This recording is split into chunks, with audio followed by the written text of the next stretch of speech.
Yo, Skate Tales, we're back in San Diego, jumping on a mission with Peter Hewitt, the undisputed king of concrete.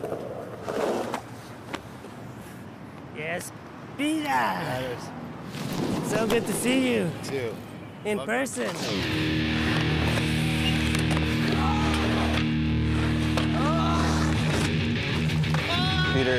He's been professional since I was born, and he's just the fucking dude that keeps going. It's Dr. Power. You know, when he turns on his afterburners, he cruises for a while then. He takes things really to an extreme, especially with his vertical skating. He does lines in here we can't even do. We're just like, no, you work too good. So we just have to back out. Fucking total mayhem, balls to the wall, as fast as you can go at all times, the best. Knows when to turn it up and knows when to be mellow. Him at Washington is a treat to see, man. He fucking has all the lines. The Fakey Smith around the love seat corner was absolutely crazy.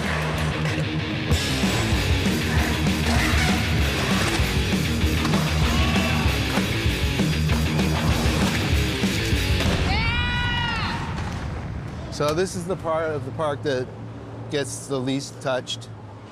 It used to be a bowl. It used to be closed off right there. Mm-hmm. So this is the Pea Stone. Pea Stone barbecue? Yeah. So what's your favorite thing about this park? It's in the shade is a big deal to me. Shade and cover from the rain. Yeah. And also it's built by us. And all the sessions that happen here. All Yeah. the homies. It's great when you get everyone together. Everywhere I look, I see vert. Yeah. Vert, and all pool coping. As Peter was giving me the rundown of the skate park, everybody around just stopped skating. As we're walking through the middle, just shows how much respect the locals have for Peter, you know? A lot of respect.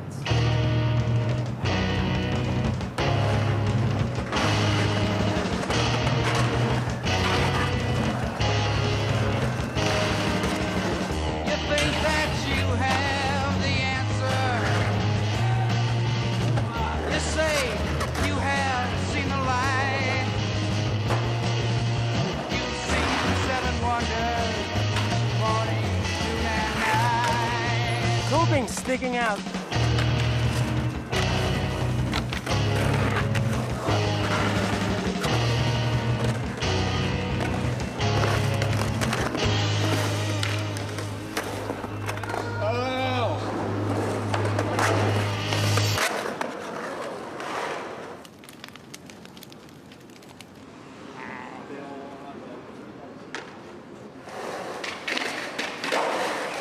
Yeah, I've always had injuries my whole life, so it's not anything new when it does happen. But I'm not gonna stop. I just want to get back there, trying to get back to where I was.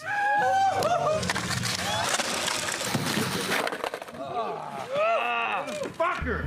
Checking in with your body is a good thing, which I just figured out, and I'm 50, so go figure. Do you need some help around here? Yeah, I do. I could use some little trimming over here. I got the tool. All right. Gardening helps with my brain, yeah, for sure. I can kind of get out of my head in a similar way. I could see why Peter likes doing this. Preparing him for the gnarliest bowls. Yeah. If you have something to garden, even if it's just a plant in your house that you're trying to keep alive, you know, that's gardening. Amazing. I think, well, what I do is I just continue what I normally would do. Like, if I'm hurt, I still go to the skate park and cheer my friends on, and I'm still there. And I just believe that I'm gonna heal. Like, I feel like your brain can do that. You can heal yourself if you're positive about it. I used to make bad decisions skating because I was too committed. But I'm wiser now. So I make better decisions, but I still fuck up. I was always jealous because a lot of my friends could carve grind really good. And I was just like, how do you do that? And when I figured it out, I was like, oh, That's how you do it, you know? And it's just a matter of where your weight is on the board. Putting on some pads, gonna skate the bowl. It is terrifying, but I got Pete here to teach me, so should be all right. Woo! Any tips for dropping in? Just ease into it. Don't try to slam it down too hard.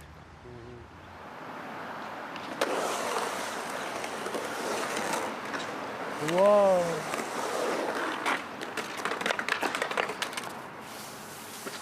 That was too late.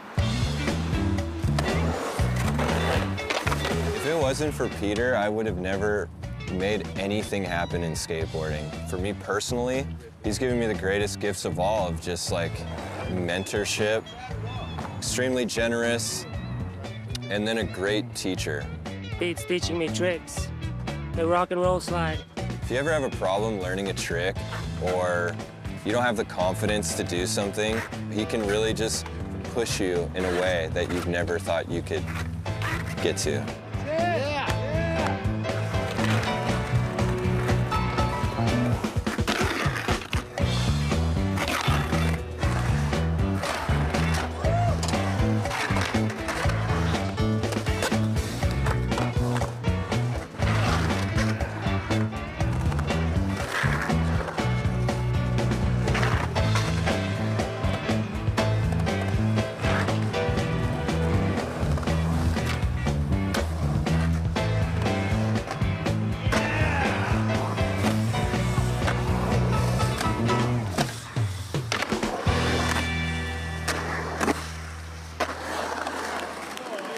Oddly enough, the one I always remember was at the Y, the transfer into the bank off the vert ramp.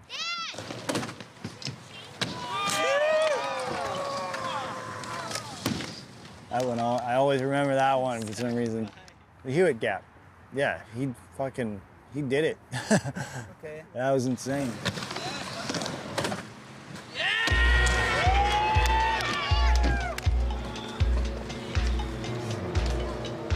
I always wanted to do the loop. Ever since we heard the legend of Dwayne Peters doing it, you know? And the phone rings, and I answer the phone, and it's like, hey, this is Tony. I'm like, Tony? Tony who?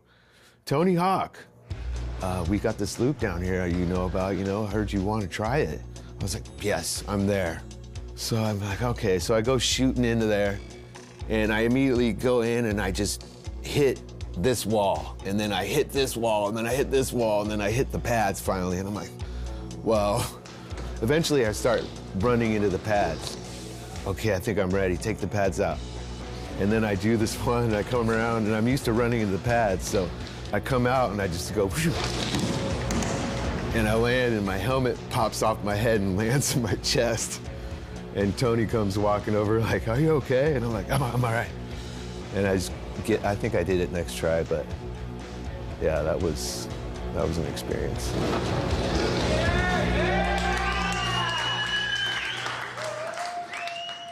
Have you ever heard of the polarizer? It's 9 a.m. Warm-up session. Let's go.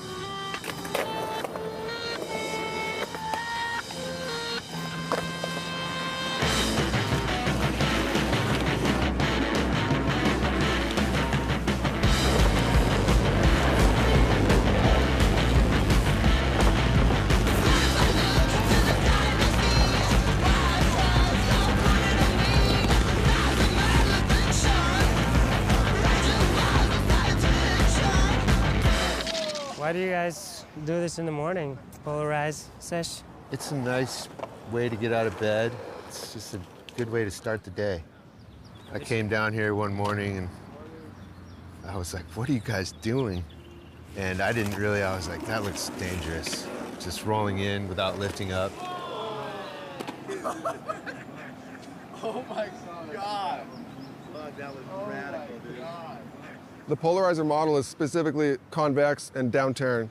It's basically a board just flipped over. Just that first feeling of roller skate trucks on a skateboard, that's all it really was to begin with. What's that one called? Fight from the inside. This one's called Confined Spaces. This trick is really hard because the skateboard can only turn so much. But with this one, if you lean in more, it's possible. It's just gotta be really good at geometry. Tight, tight, tight. Yeah, trust. This trick that Pete is trying, Lefty called it a Pete out. And what do you call that? Roundhouse cutback. Roundhouse cutback. Lefty called it a Pete out. I have not heard that terminology before.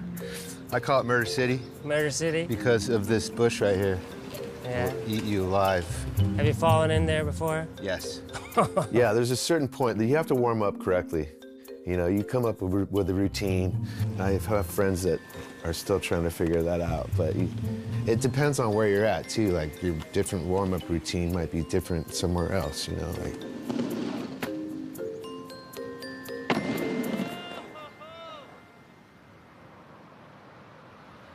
Feels good to be on the road. We're going to Nude Bowl today. Woke up 7:30, got cement, buckets. Not even sure if it's gonna be possible to skate there. Might be a fridge in the bowl or full of sand, water, you never know. But it sure feels good to be on the road with Pete and his crew. It's a special place. I feel like re-energized when I go out there. Yeah, it's a power spot. Get in the pool and you just melt into the thing. Looks like nobody's skated here in a while. And the thing is so steep too. I came here once before and I don't remember it being that steep, but bow skating, it's like coming to a skate spot and you gotta fix it up. And the thing to skate is not super perfect. It's not easy. Every pool's different. They're not gonna be there for very long. You have to get it when you can get it. It's like when the waves are good, you have to surf them when they're there. So it's a challenge.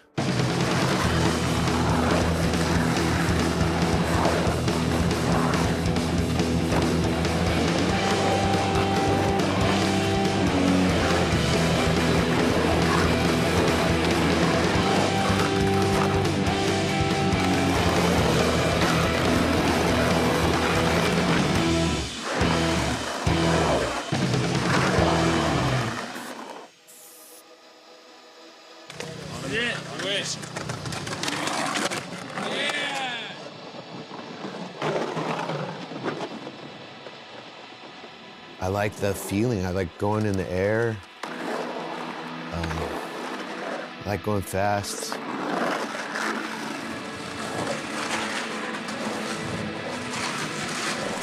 Sometimes I'm like, oh, well, maybe that's the last time, but I mean, so many times I'm like, nah, this is gonna continue.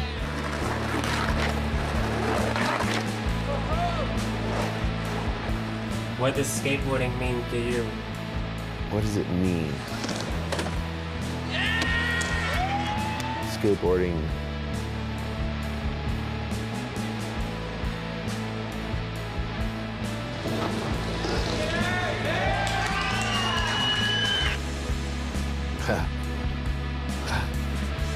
Yeah, dude. Yeah, that was.